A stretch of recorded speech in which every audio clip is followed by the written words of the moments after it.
While the gaming world is busy playing Alan Wake 2, the Fortnite OG map, Call of Duty, and getting hyped for the GTA 6 trailer dropping in December. I'm hyped for that trailer too, bro. I can't even believe they announced it. Your boy is running for his life trying to escape the hands of a family who murders for fun. But you know what they say, a family who kills together, builds together. Don't nobody say that. Ladies and gentlemen, I am your host TTG, and this is the most underrated game of 2023 so far, Texas Chainsaw Massacre. But before we start, I do want to plug my Twitter real quick. Go ahead, you see there, boom, at tcmgame on Twitter. Go ahead and give me a follow. I will follow you back. Alright, enough of all that. I'm sure you heard of the movie Texas Chainsaw, right? Well, of course you have. And fun fact, it's based on a real life serial killer named Ed Gein, who is actually from Wisconsin, where I am from. So we got a few serial killers out there, most notably Ed Gein and Jeffrey Dahmer. So safe to say, if you want a good time, come to Wisconsin. One thing I always wanted was a slasher survivor game, and the gaming guys blessed us with that, with Dead by Daylight, the game everybody loves and everybody enjoys. Says no one ever, cause that game trash. I don't care what nobody say. Never have fun playing it, and I'm never downloading it again. But then the gaming guys blessed us with Friday the 13th. Now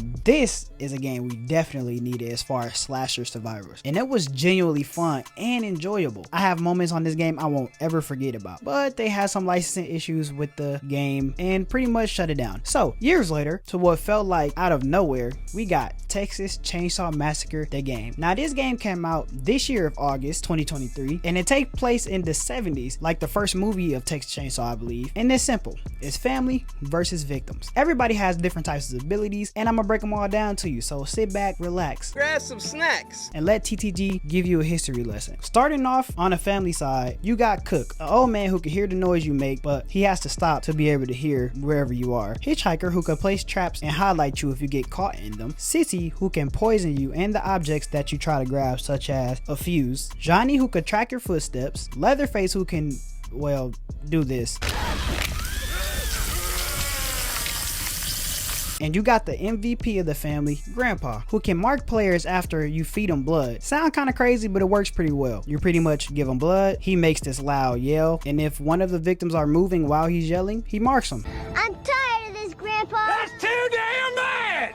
Now on the victim side, you got Sonny, who has the same ability similar to Cook, where he can listen and hear the killers, but he can listen to his while moving. Leland, who was like the brute of the group, he can knock down the family members. I don't think he can knock down Leatherface, but he can stun Leatherface. Julie, who abilities allow her to get undetected by Johnny or Cook. Connie, who can unlock doors fast as hell. And my favorite, Anna, who is a damn tank. Hey, if you know, you know. Shout out to all the Anna mains out there. Not Anna Mays, Anna mains. Get it correct. So it's 3 family members against 4 victims. And you might be saying, TTG, that don't seem too fair. It's not an even mashup. And I'm gonna tell you right now, it's a fair fight. So far, we got 3 maps: family house, gas station, and slaughterhouse. My personal favorite is slaughterhouse. I think the hardest to get out of is family house if you're going against great killers. And gas station is probably the easiest one to get out of. Now, all of the victims start in the basement, where you will be tied up and have to break loose. And your entire group is separated downstairs in the basement and have to get away from Leatherface, who's down there with you. Now, if you move fast enough and smart enough, you can find some toolboxes which has lockpicks in them to obviously unlock doors, and you can also get bone scraps to use against traps and stun the family members. And once you find you a nice little door in the basement, you get to it, you unlock it, and that's it. Game over. End of video.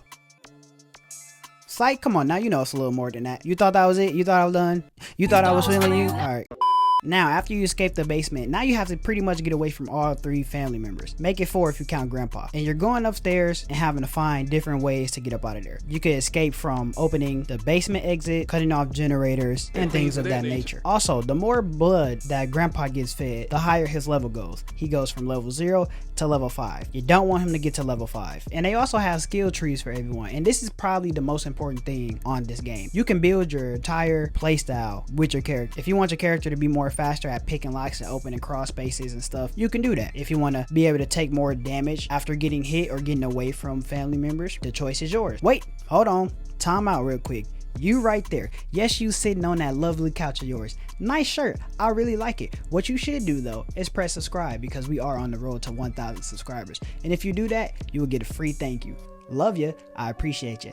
Follow me on Twitter, by the way. Now, if you playing by yourself, I don't know how much fun you will have. I don't play by myself. But with friends, this is definitely a game you want to play. You will have a blast with friends. Now, as much as I love this game and enjoy every bit of it, there is one big issue that I have right now. It takes so damn long to get in matches at times. I ain't gonna lie to y'all. This bothers me at times. Like, sometimes it takes so long, I will be editing a video while we're waiting for a game to start. And it's confusing to me because this game is crossplay. So I don't understand why it's always hard to find a match. Granted, we are in a party, so it is 4 of us together. If you aren't playing in that big of a party, I think it is faster for sure. But I feel like this still shouldn't be an issue. There's times where we'll go 15-20 minutes not playing because we can't get in the match. They have a loading screen where they give you 5 minutes to find a match. If you don't find a match in 5 minutes, they kick you back to the main menu. But if you do find a match within that 5 minutes, it still doesn't start automatically. You're still on the screen where everybody's picking their characters and loadouts and whatnot. And even when you get to this, you're still waiting because someone will leave. Or if you're playing with victims, there will be people who are family members who don't want to play Leatherface. And you might be saying,